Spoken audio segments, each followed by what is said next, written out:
ایک مرتبہ سوئے ہوئے تھے، صبح ہوئی تو ان کی آوازیں نہیں ہیں، شور شرابہ نہیں ہے. فرما بردار کہنے لگے بھائی فلاں محلے سے آوازیں نہیں ہے، چلو جا کر دیکھیں گے. جب جا کر دیکھا اللہ تبارک و تعالیٰ نے ان کی صورتوں کو بدل دیا. اللہ نے بعض لوگوں کو بندر بنا دیا. جو نوجوان تھے وہ بندر بن گئے، سارے کے سارے بندر، بچے بھی بندر بن گئے، اور جو بوڑھے تھے وہ خنزیر بن گئے، سور بن گئے. اب ان کی کوئی آواز نہیں. اللہ نے ایسا بنایا کہ جو آ کر دیتا پہچان لیتا کہ فلاں مرد ہے، یہ فلاں عورت ہے، یہ فلاں بچہ ہے جو بندر بنا ہوا ہے، خنزیر بنا ہوا ہے. اللہ نے چہروں کو مسخ کر دیا اور وہ اپنے رشتے داروں کے پاس جا کر روتے تھے. کچھ بول نہیں سکتا. بندر بنا تو کیا بات کرے گا، خنزیر بنا تو کیا بات کرے گا. اللہ جب پکڑنے پر آتے ہیں ایسا پکڑتے ہیں. تو اسی کا تذکرہ ہو رہا ہے. وَلَقَدْ عَلِمْتُمُ الَّذِينَ اعْتَدَوْا مِنْكُمْ فِي السَّبْتِ، اور تم ان لوگوں کو جانتے ہو جنہوں نے وعدہ خلافی کی ہفتے کے بارے میں. فَقُلْنَا، ہم نے کہا، لَهُمْ ان کو، كُونُوا، ہو جاؤ، قِرَدَةً خَاسِئِينَ، بندر بن جاؤ، ذلیل بندر بن جاؤ. تو اللہ تبارک و تعالیٰ نے بعضوں کے صورتوں کو مسخ کر دیا. فَجَعَلْنَاهَا نَكَالًا لِمَا بَيْنَ يَدَيْهَا وَمَا خَلْفَهَا وَمَوْعِظَةً لِلْمُتَّقِينَ. اب یہ عبرت ہے، اب یہ عبرت ہے. جو نافرمان ہیں ان کے لیے بھی ایک نشانی ہے. بعد والے لوگوں کو، جو اس سے بعد والے لوگ آئیں گے، ان کے لیے نشانی ہے کہ دیکھو جب انسان اللہ کی نافرمانی پر نافرمانی کرتا ہے، ایک تو گناہ کرنا ہی نہیں ہے، گناہ پر ایک تو کہتے ہیں کہ چوری اوپر سے سینہ زوری، ایک تو چوری ہوتی ہے اوپر سے سینہ زوری. تو دیکھا تھا بھائی چوری کرے سو سینہ زوری بولتے ہیں. ایک تو غلط کر رہا ہے، پھر سینہ زوری کر رہا ہے. اگر کوئی انسان ایسا شریعت کے معاملے میں کرے گا، اللہ قاطع رہیں گے اس کی صورتوں کو مسخ کر دیں. تو یہ نشانیاں ہیں، یہ علامتیں ہیں، یہ عبرت کا مقام ہے. اور ان لوگوں کو بھی اللہ نے ان کی بھی صورتیں مسخ کر دی جو ان کو منع کرنے کے بجائے ان کا ساتھ دیتے تھے، انہیں روکتے نہیں تھے نافرمانی سے. اس لیے جب کوئی گناہ ہو رہا ہے تو انسان پر واجب ہے کہ اسے روکے. اگر روکنے کی طاقت نہیں ہے، ہاتھ سے، زبان سے، دل میں برا سوچے اور سے دور ہو جائے، تیرا میرا تو کوئی تعلق نہیں ہے. اگر انسان اس کے باوجود بھی تعلق رکھے گا تو اللہ تبارک و تعالیٰ ان کا انجام بھی ویسے ہی کرے گا جو لوگوں نے کیا. تو اس طبقے کو بھی اللہ نے ان کی صورتوں کو بدل دیا، ان کو بھی بندر اور خنزیر بنا دیا. اور بات تو کہتے ہیں کہ اب جو بندر ہیں انہی کی نسل ہے، ان کی نسل نہیں چلی ہے. اللہ نے 3 دن کے اندر ان کو تمام کو ختم کر دیا. جن کو بندر اور خنزیر بنایا تھا اللہ تبارک و تعالیٰ، ان کو تمام کو ختم کر دیا. یہ جانور ہیں وہ ہمیشہ سے ہیں، مطلب جب سے اللہ نے انہیں بنایا تب سے بندر جانور ہیں، ان کا کوئی تعلق نہیں ہے. وَإِذْ قَالَ مُوسَىٰ لِقَوْمِهِ إِنَّ اللَّهَ يَأْمُرُكُمْ أَن تَذْبَحُوا بَقَرَةً. اب یہاں ایک واقعہ تذکرہ ہو رہا ہے کہ بنی اسرائیل میں ایک بہت بڑا مالدار تھا. اس کی ایک بیٹی تھی، بڑی خوبصورت تھی، بڑی خوبصورت اس کی بیٹی تھی. بہت بڑا مالدار تھا، لڑکا نہیں تھا، اس کا بھتیجا تھا، یعنی بھائی کا لڑکا تھا. اب بھائی کا لڑکا چاہ رہا تھا کہ میں اپنے چچا کی لڑکی سے نکاح کر لوں تاکہ لڑکی بھی مل جائے گی اور جتنی پراپرٹی ہے پراپرٹی بھی مل جائے گی. وہ سوچ میں تھا مگر یہ مرنے کے لیے تیار نہیں تھا. اب پراپرٹی ملنا بولے تو مرنا، مرے تو پراپرٹی ملتی، اب پراپرٹی ملنے کے لیے مرنے کے لیے تیار نہیں. تو یہ انتظار کر کے تھک گیا. اب کہنے لگا اب انتظار نہیں ہوتا. اب کیا نہیں ہوتا؟ انتظار نہیں ہوتا. یہ کہیں کہ موقع دیکھ کر اپنے چچا کو مار دیا. اپنے چچا کو کیا کیا؟ مار دیا. اور مارنے کے بعد میں لاش کو لے جا کر کسی اور کے گھر کے سامنے ڈال دیا. کسی اور کے سامنے، گھر کے سامنے ڈال دیا کہ لوگ یہ سمجھیں کہ اس نے مارا ہے. جس کے گھر کے سامنے ہے ان لوگوں نے مارا ہے. خاندان کے الگ الگ قبیلے تھے، بڑے بڑے محل تھے. وہ لوگ کیا کرتے، رات میں دروازہ، بڑا دروازہ ہوتا تھا ایک خاندان کا، جیسے حویلیاں ہوتے ہیں، ایک حویلی کے اندر پورا خاندان آباد ہوتا تھا. تو اپنے ڈور کو لاک کر لے کوئی چور اندر نہ آئے، اس لیے تو یہ مار کے کسی اور کے حویلی کے سامنے ڈال دیا کہ جب صبح اٹھیں گے تو معلوم پڑے گا کہ یہ لوگ مارے ہیں اور دیت میں ہمیں بہت سارا مال ملے گا. ایک انسان کو ماریں گے تو 100 اونٹ دینا پڑتا ہے، 100 اونٹ اس کی دیت ہے، تو مال بھی مل جائے گا، وہاں سے بھی ملے گا. تو گویا کہ دونوں ہاتھ گھی اور سر کڑھائی میں، کیا ہوتے ہیں، دونوں ہاتھ گھی میں سر کڑھائی میں. محاورے کی طرف کہہ رہا ہوں. آج لوگ سوچتے ہیں کہ بھائی شادی کرو تو اچھی مادر گھرانے کرنا، کہیں کو بھائی دونوں ہاتھ گھی میں سر کڑھائی میں. وہ سر کڑھائی میں کئی معلوم تلنے کا اس سے تو یہ کچھ ملتا نہیں اس سے. تو ایک مزاج بنا ہوا آدمی کا، حالانکہ سامنے لڑکی کی طرف سے لینے کا تو سوچنا ہی نہیں ہے، جو سوچتا ہے بزدل ہے. وہ الگ بحث ہے، آگے اس کے مطابق انشاءاللہ آئیں گے تب آپ کو انشاءاللہ میں سمجھاؤں گا. تو اس نے مار دیا اور ڈال دیا میت کو. اب لوگ صبح ہوا تو چچا ہوا کہ فلاں مر گیا ہے, یہ پیٹنے لگا, پیشانی پیٹنے لگا کہ میرے چچا کو مار دیا, مجھے دیت دلائی جائے, مال دلایا جائے. تو وہ لوگ کہنے لگے بھائی ہم تو رات میں دروازہ بند کر کے سوئے ہیں, ہمارا کوئی سے لینا دینا, ہم کیوں ماریں گے؟ نہیں کہنے لگا تمہارے گھر کے سامنے میت ہے, تم نے ہی مارا ہے. اڑ گیا, ضد پر اڑ گیا. تو ایک کیس چلا موسیٰ علیہ السلام کے پاس, کوئی نبی وہی تھے, وہی فیصلہ کرنے والے تھے. موسیٰ علیہ السلام کی پریشان ہو گئے, کیا معاملہ, یہ پیسوں کے لیے مر رہا ہے, یہ لوگ کہہ رہے ہیں ہم نے مارا نہیں ہے, اب کیا کیا جائے؟ تو اللہ تبارک تعالیٰ سے بات کی ہے موسیٰ علیہ السلام نے, اللہ یہ معاملہ ایسا ہے, اب کیا کیا جائے؟ تو اللہ نے کہا کہ ایک گائے ذبح کرو. کیا کرو؟ ایک گائے ذبح کرو اور اس کی جو ران ہے مردے کو لگاؤ, مردہ اٹھے گا, کس نے اسے مارا بتائے گا, پھر مر جائے گا, معاملہ ختم ہو جائے گا.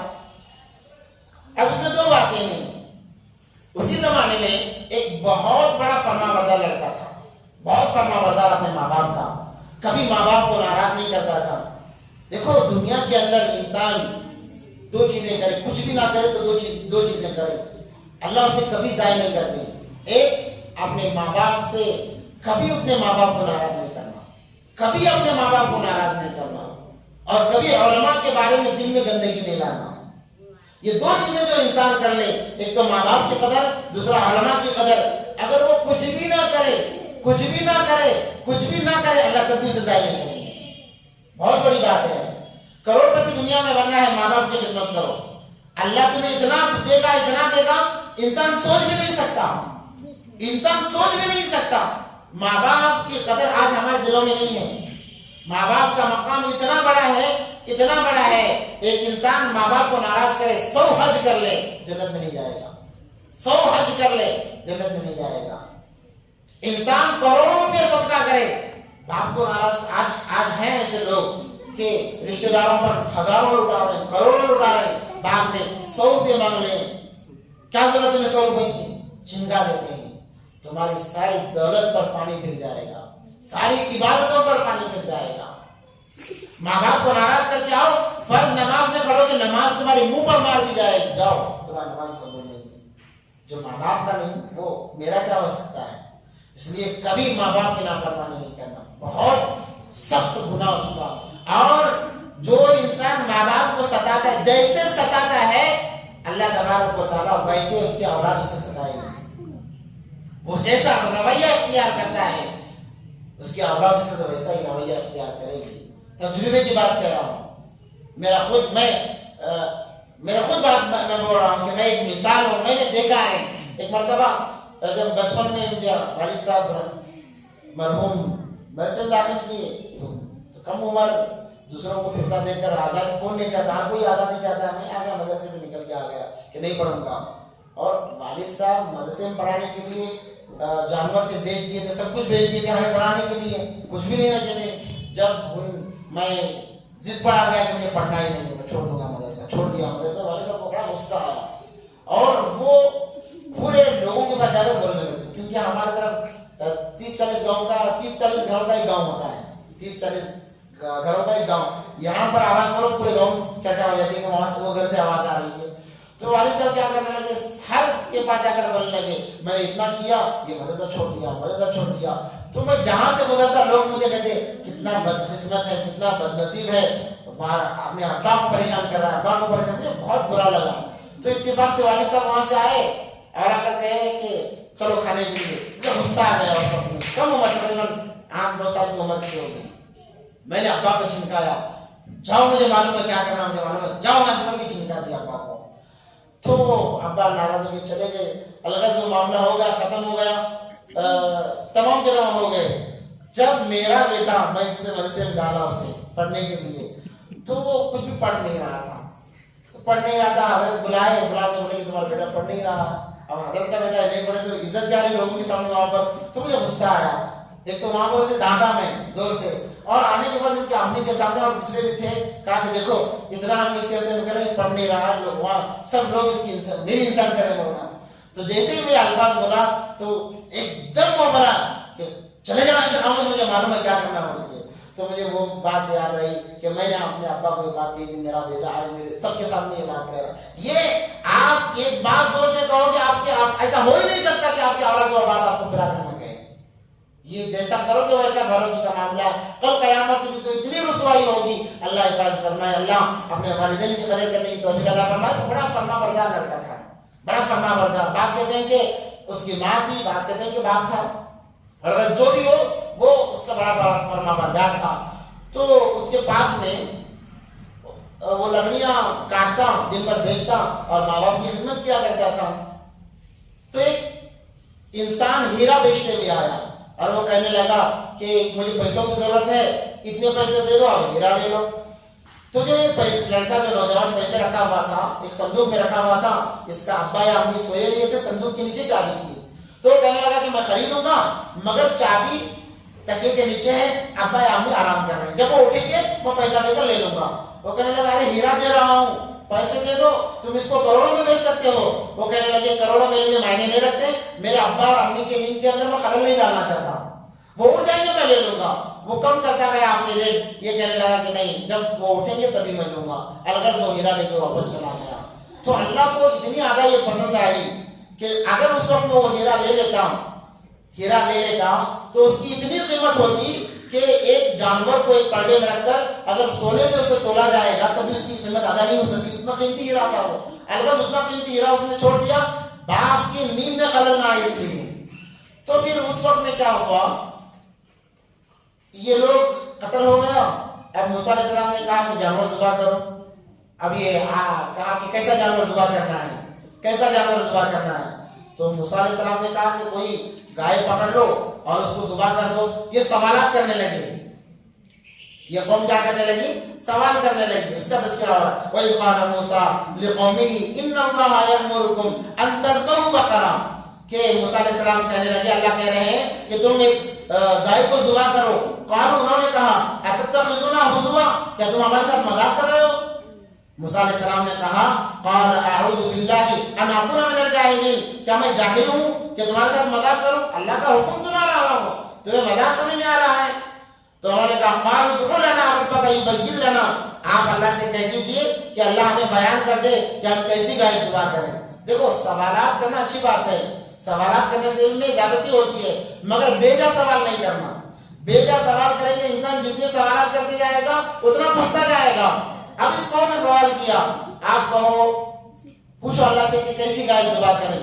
اللہ نے کہا کہ ایسی گائے ہو کہ زیادہ بوڑھی بھی نہ ہو, زیادہ کم عمر بھی نہ ہو, درمیانی طبقے کی گائے ذبح کر دو. تو کہنے لگے اپنے رب سے پوچھو کہ اس کا رنگ کیسا ہونا چاہیے. تو اللہ نے کہا کہ رنگ درمیانہ ہو, لوگ دیکھیں تو خوش ہو کہ اچھا رنگ ہے, اچھا کلر ہو. تو کہنے لگے ویسے تو بہت ساری گائے ہیں, آپ اللہ سے اپنے پوچھو کہ کوئی خاص علامت بتا دے. جب یہ سوال پر سوال کرنے لگے تو ان کے لیے اتنی مصیبتیں آئی کہ حد سے باہر مصیبتیں ان پر آئی. تو اللہ نے کہا ایسی گائے تلاش کرو جو کبھی ہل جوتی ہوئی نہ ہو, جس کے ذریعے سے کبھی ہل نہ جوتا گیا ہو, اور پانی کھینچنے کے لیے پہلے کنووں میں سے پانی نکالنے کے لیے بیل کو باندھ کر راؤنڈ پھرایا جاتا جس سے پانی نکلتا تھا, وہ کام بھی نہ کرایا جائے, اور بچی بھی نہ ہو, بڑی بھی نہ ہو, درمیانی ہو, اور سنہری کلر کی ہو, پیلے قسم کی سنہری کلر کی ہو, لوگ دیکھیں تو خوش ہو جائیں. ایسی گائے تمہیں ذبح کرنا پڑے گا. اب ویسی گائے کہاں ملے گی. یہ تلاش کر رہے ہیں, بڑا لمبا عرصہ گزر گیا. معلوم کرنا ہے کہ کس نے مارا ہے. تو پتا چلا کہ فلاں جگہ ایک نوجوان ہے, اس کے پاس ایسی گائے ہے. تو تمام کے تمام چلے گئے, گائے دو. میں دے دوں گا, میں کیوں دوں, میں اس کا دودھ نکال کر اپنا پیٹ بھرتا ہوں, اپنے ماں باپ کی ضرورتیں پوری کرتا ہوں, میں دے دوں گا. کہنے لگے اللہ کی بندے دے دے, ہمیں ضرورت ہے. وہ کہنے لگا کہ میں نہیں دوں گا. آخر کار موسیٰ علیہ السلام کے پاس آئے, کہنے لگی کہ وہ دینے سے منع کر رہا ہے. تو موسیٰ علیہ السلام نے کہا میں کیا کروں, تم نے سوال کر کر کے اپنے اوپر بوجھ ڈال لیا ہے. ایک کام اللہ نے کہا کرو تو کر دینا چاہیے. وہ کیسا کرے, ایسا کرے یا ویسا کرے, جیسے پوچھو گے ویسے حالات آتے جائیں گے, بڑھتے جائیں گے, مصیبتیں آتے ہیں. اللہ نے ایک کام کہا کرو تو بس کرنا ہے. وہ جیسا بھی ہوگا اللہ کو پسند ہوگا, وہ جیسا بھی ہوگا اللہ کو پسند ہوگا. آپ نے سوالات کیے, اللہ نے مصیبت میں ڈال دی. تو موسیٰ علیہ السلام نے کہا وہ جتنی قیمت دے کر تمہیں بیچنا تھا اتنی قیمت تمہیں ادا کرنی پڑے گی. اب وہ لوگ سوچنے میں گئے اور جا کر اس سے پوچھا کہ قیمت بتاؤ, جتنی تم مانگو گے قیمت دوں گا. اس نے اپنے باپ سے پوچھا. تو باپ نے کہا کہ اس گائے کو اگر بیچنا ہے تو ایک پردے میں گائے کو رکھا جائے, ایک پردے میں سونا رکھا جائے. جتنا وزن ہوگا اتنا سونا ملے گا, تب میں بیچوں گا, ورنہ نہیں بیچوں گا. اب یہ سارا اپنے پاس جو تھا ادھر ادھر سے لے جا کر پورا دیے, اور گائے کو خرید کر لا لیے، لا کر اس کو ذبح کیا، ذبح کرنے کے بعد اس کا ایک پاؤں لا کر ران لا کر اس کو لگایا تو میت اٹھی، اس نے کہا کہ میرے بھتیجے نے مجھے مارا ہے، وہ مر گیا۔ اب اتنے سے کام کے لیے انہوں نے اپنی ساری پونجی لگا دی، سارا مال ان کا ضائع برباد ہو گیا۔ ایسے عجیب قوم تھی، اسی کا تذکرہ ہو رہا ہے۔ وَإِذْ قَالَ مُوسَىٰ لِقَوْمِهِ إِنَّ اللَّهَ يَأْمُرُكُمْ أَن تَذْبَحُوا بَقَرَةً قَالُوا أَتَتَّخِذُونَا هُزُوًا قَالَ أَعُوذُ بِاللَّهِ أَنْ أَكُونَ مِنَ الْجَاهِلِينَ۔ موسیٰ علیہ السلام نے کہا میں جاہلوں کے ساتھ مذاق نہیں کرتا، مذاق جھوٹ موٹ کا مذاق کرنے والے جاہل ہوتے ہیں۔ اللہ نے کہا کہ جھوٹ موٹ کا، موسیٰ علیہ السلام نے کہا کہ میں جھوٹ موٹ کا مذاق نہیں کرتا، میں تو حق بتا رہا ہوں۔ قالوا ادع لنا، کہنے لگے اپنے اللہ سے کہو کہ اللہ ہمیں بتائے کہ وہ کیسی ہونی چاہیے۔ قال انه يقول انها بقرة لا فارض ولا بكر، نہ زیادہ بری ہو نہ بچی ہو، حوام بین ذلک، درمیانی ہو۔ ففعلوا ما تؤمرون، آپ پوچھئے تاکہ ہم ایسا کام کریں۔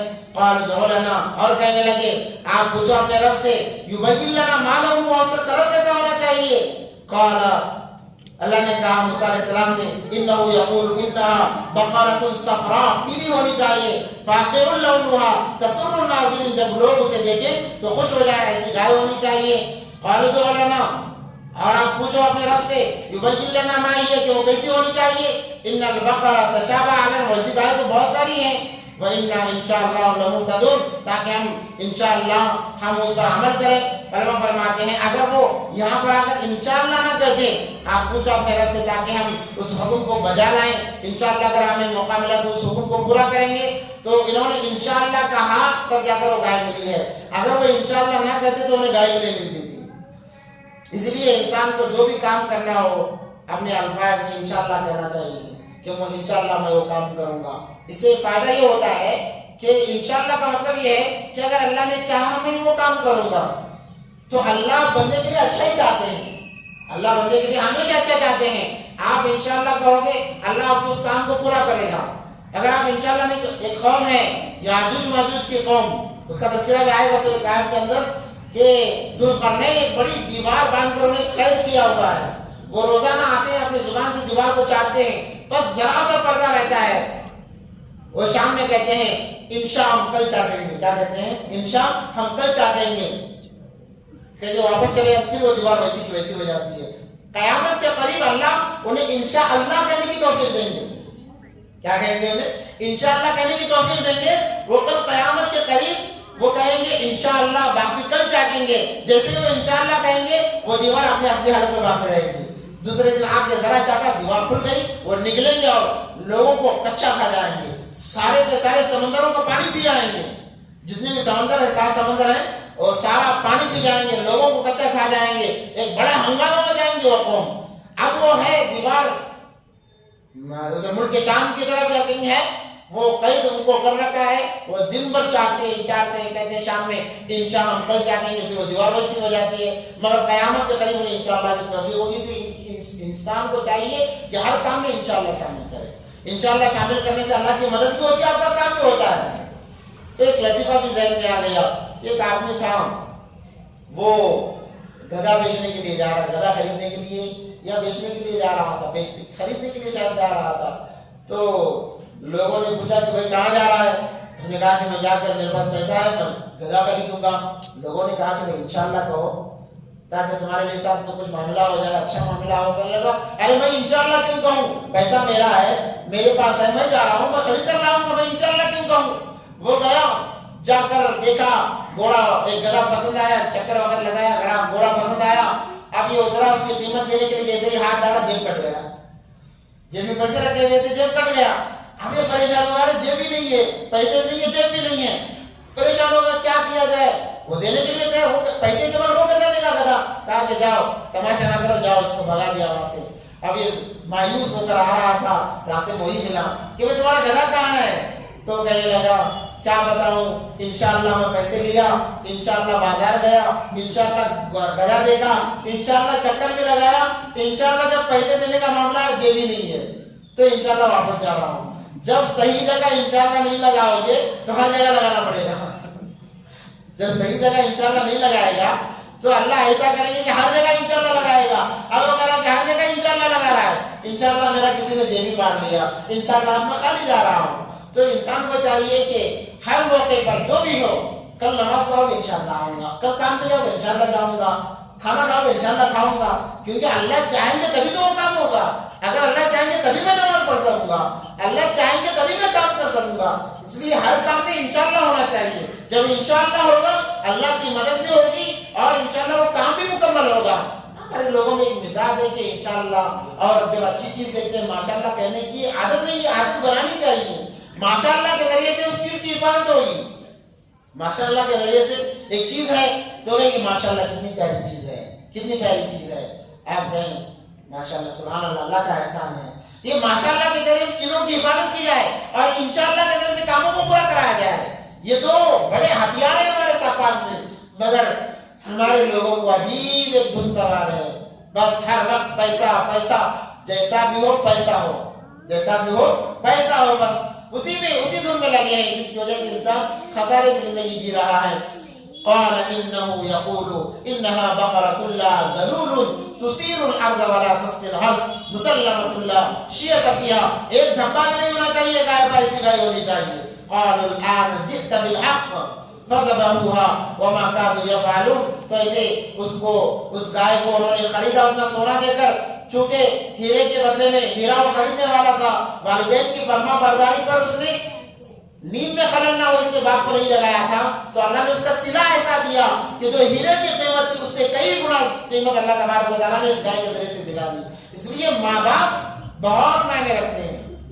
آپ ماں باپ کو خوش کرو، آپ کے 100 روپے میں 1000 کی برکت آئے گی۔ آپ ماں باپ کو خوش کرو، 1000 میں 1,00,000 کی برکت آئے گی، غیر محسوس طریقے سے، غیر محسوس طریقے سے۔ ورنہ بے برکتی، جن گھروں میں بڑے ماں باپ ہیں جو پریشان رہتے ہیں ماں باپ، وہ اولاد بھی کروڑ روپے ہونے کے باوجود بھی انہیں چین نہیں ہے، پریشان ہے۔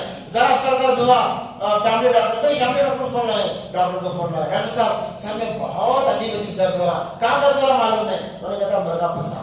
کیا کہتا ہے؟ مرغا بکرا پھنسا، آ جاؤ آ جاؤ آ جاؤ فوراً آ جاؤ، اسکیننگ کرانا، یہ کرانا وہ کرانا ہے، یہ لمبا خرچہ لگاؤ، لاؤ 10,000 روپے، لاؤ 20,000 روپے۔ اور ایک معمولی بندہ ہے، ماں باپ کا فرما بردار ہے، سر میں درد ہوا، نہیں جاؤ گے 2 روپے کی ٹیبلٹ لا لو گے، گیا ٹیبلٹ رکھا، اچھا ہو گیا، تو کتنے بچے 10-20 ہزار بن گئے اس کے، 10-20 ہزار اس سے زیادہ بن گئے۔ اب یہ بندہ، اس کا دماغ نہیں جاتا، یہ اللہ کی طرف سے ہے، وہاں تجھے پریشان کیا ہے کہ یہاں پر پریشانی کھیلے گا، ذرا سی بات پر لاکھوں روپے اڑ جائیں گے۔ ایک بندہ کروڑوں روپے ہے، ذرا سا پیٹ میں درد ہوا، علاج کرانے کے لیے کروڑوں روپے، لاکھوں روپے لٹا رہا ہے، ڈاکٹروں کو معلوم نہیں پڑا کہ بیماری کیا ہے، ڈاکٹروں کو معلوم، آج کے ڈاکٹر تو اللہ حفاظت فرمائے، بس بات ختم کر رہا ہوں، آج کے ڈاکٹر تو اللہ حفاظت فرمائے۔ لوگ ماں باپ بچوں کو بولتے ہیں کہ جو ڈاکٹر بننا، کیوں؟ پیسہ کمانے کے لیے۔ کیوں ڈاکٹر بننا ہے؟ پیسہ کمانے کے لیے۔ انجینئر بننا ہے، کیوں؟ پیسہ کمانے کے لیے۔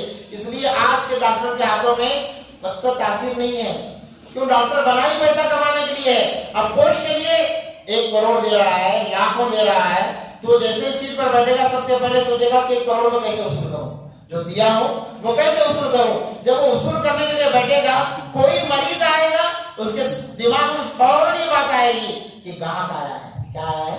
گاہک آیا ہے، اب اسے لوٹو۔ کیسا لوٹ؟ جیسا ملے گا اسے لوٹے گا۔ وہ 2 روپے کی ٹیبلٹ میں بندہ اچھا ہو سکتا ہے، اسے 1000 کا خرچہ لگائے گا اور یہ سوچے گا کہ میں اچھا کما رہا ہوں، اس کے زندگی میں چین سکون بالکل ختم ہو جائے گا، تو اس کے ہاتھ میں کہاں سے شفا ہوگی؟ آج ڈاکٹر اس لیے اپنے بچوں کو جب پڑھاؤ تو خدمت کے غرض سے پڑھاؤ۔ پیسہ تو ہاتھوں کا میل ہے، پیسہ کیا ہے بولو؟ ہاتھوں کا میل۔ ایک آدمی رات میں کروڑ پتی ہے، صبح ہوتے تو روڑ پتی بن جاتا ہے، غیر محسوس طریقے سے۔ اس لیے ہاتھوں کا میل کسی کے پاس ہمیشہ نہیں رہتا ہے، کب؟ جب موقع ملے نکل جائے گا۔ مگر ڈاکٹر عجیب ہے کہ 2 روپے کا جہاں ٹیبلٹ دے کر اس کو اچھا کیا جا سکتا ہے، وہاں لاکھوں روپے لوٹ لیتے ہیں اور اپنے آپ کو ہوشیار سمجھتے ہیں، اور وہی لوٹتے ہیں، وہی لوٹتے بھی ہیں۔ لوٹنا الگ ہے، لوٹنا الگ ہے۔ ڈاکٹر لوٹنے والے ہیں، لوٹنے والے ماں باپ کی نافرمانی کرتے ہیں۔ اب ماں باپ کو یہاں پر پریشان کر رہے ہیں تو اللہ ہر مہینہ 10,000 کی ٹیبلٹ کھا رہا ہے، 20,000 کی ٹیبلٹ، کچھ بھی بیماری نہیں ہے۔ اگر 5 وقت کی نماز سے ہی اللہ سے پڑھنے کا بیماریاں ختم ہو جائیں گے۔ مگر اللہ نے لگا دیے ہیں، تمہارا پیسہ کہاں خرچ ہوگا؟ اس لیے ہمارے اکابرین علماء کرام اگر ایک روپیہ بھی ناحق کسی جگہ لگ گیا تو بڑا افسوس کرتے ہیں کیا گناہ ہو گیا کہ میرا 1 روپیہ ناحق لگ گیا، 1 روپیہ میرا چوری ہو گیا، 1 روپیہ مجھے حوالدار کو دینا پڑا، 1 روپیہ مجھے کانسٹیبل کو دینا پڑا، کیا میرے سے کیا گناہ ہو گیا؟ کیونکہ انہیں پتا ہے اس لیے جب ہمارے پیسے پولیسوں کے پیچھے لگ جائے تو ہمیں ڈرنا چاہیے. اس لیے سب سے پہلے سوچیں کہ کیا ہو رہا ہے. اگر ڈاکٹر ہزاروں لاکھوں مانگ رہا ہے تو دیکھیں والدین ناراض تو نہیں ہیں، جا کر ان کے پاؤں میں گر جائیں، معاف کر دو، آپ ہمارے لیے دعا کرو، انہیں خوش کرنے کا سامان نہیں آ کریں. آپ کے لاکھوں بس 1000 میں آپ کا کام ہو جائے گا، آپ کے لاکھوں بچ جائیں گے. پریشانی وہیں سے ہو رہی ہے، یہاں تم پریشان کرو اللہ تمہیں پریشان کرائے گا، تمہاری اولاد کو پریشان کرائے گا، اولاد کے لیے پریشان ہو رہا ہے. اس لیے اپنے آپ کو اگر خوش رکھنا ہے تو اپنے ماں باپ کو خوش رکھو.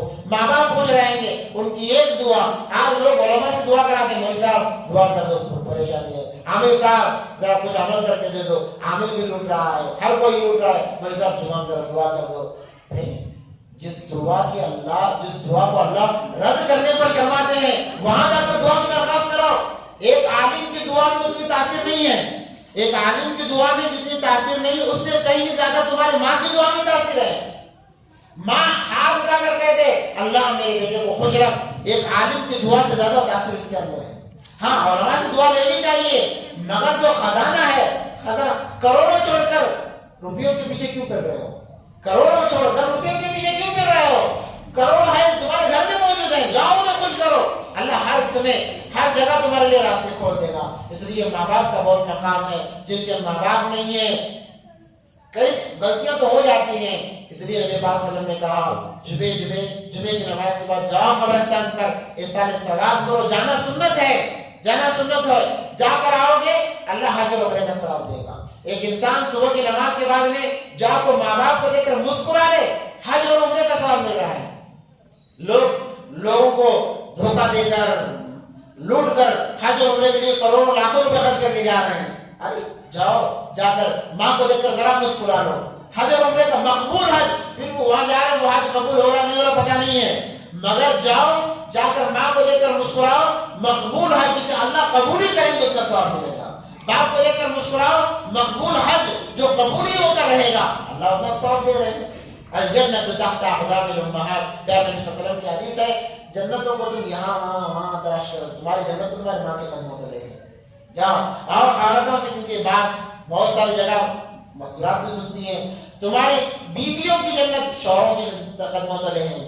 تم اگر ایک عورت نماز پڑھ رہی ہے، روزہ رکھ رہی ہے، شوہر کو ناراض کر رہی ہے، اس کی نماز اس کے منہ پر مار دی جائے گی. ایک بالش بھی اس کی نماز کے سر کے اوپر سے نہیں جائے گی. 3 لوگ جب مریں گے کتے کی موت مریں گے، حدیث بڑی دردناک موت مریں گے. سب سے پہلا اپنے ماں باپ کو ناراض کرنے والا، جب مرے گا پیاسا مرے گا، تڑپ کر مرے گا، ماں باپ کو ناراض کرنے والا. دوسرا کسی عالم کے بارے میں بدگمانی رکھنے والا، عالم کو بدنام کرنے والا، اس سے حسد رکھنے والا. جب بھی مرے گا اگر وہ مسجد میں بھی مر رہا ہے تو تڑپ کر مرے گا. تیسری وہ عورت جو اپنے شوہر کو ناخوش کرتی ہے، ناراض کرتی ہے، اپنے شوہر کو تنگ کرتی ہے، جب بھی یہ چاہے جتنی نمازی رہے، اللہ والی رہے، جب بھی مرے گی تڑپ کر مرے گی. اس لیے عورتوں کی جو جنت ہے شوہر کے قدموں تلے ہے. اگر ایک عورت شوہر کو ناراض کر کے ساری رات نماز پڑھتی رہے، اس کی نماز کو مان دی جائے گی. اللہ کہیں کہ جا جو تیرا اصل ہے اسے پہلے خوش کر کے بعد میں مجھے خوش کر دینا. پہلے اسی کو تو خوش نہیں کرتے مجھے کیا خوش کرے گی؟ اس کی نماز قبول نہیں ہے، کوئی نماز قبول نہیں ہے. اور اگر کوئی مرد اپنے عورت کو اپنی ضرورت کے لیے بلائے اور وہ عورت نہ آئے تو ساری رات فرشتے اس پر لعنت برساتے ہیں. اللہ کے نبی کی لعنت، اللہ کی لعنت، فرشتوں کی لعنت. بعض تو کہتے ہیں اگر اسی رات میں موت آ جائے گی تو نجات ملنا مشکل ہے. اس لیے خدا ان چیزوں کو، ان باتوں کو اپنے ذہن میں رکھے تاکہ ہم کامیاب ہو جائیں. دنیا آمد آگا ہے، آنے جانے کی جگہ ہے، آج آیا کل چلا جائے گا. دنیا کا کوئی بھروسہ نہیں ہے. اصل جو ہماری زندگی آخرت کی زندگی ہے. اللہ سے دعا ہے کہ اللہ تمام کو ان باتوں پر عمل کی توفیق عطا فرمائے. اللہ کا شکریہ. اللہ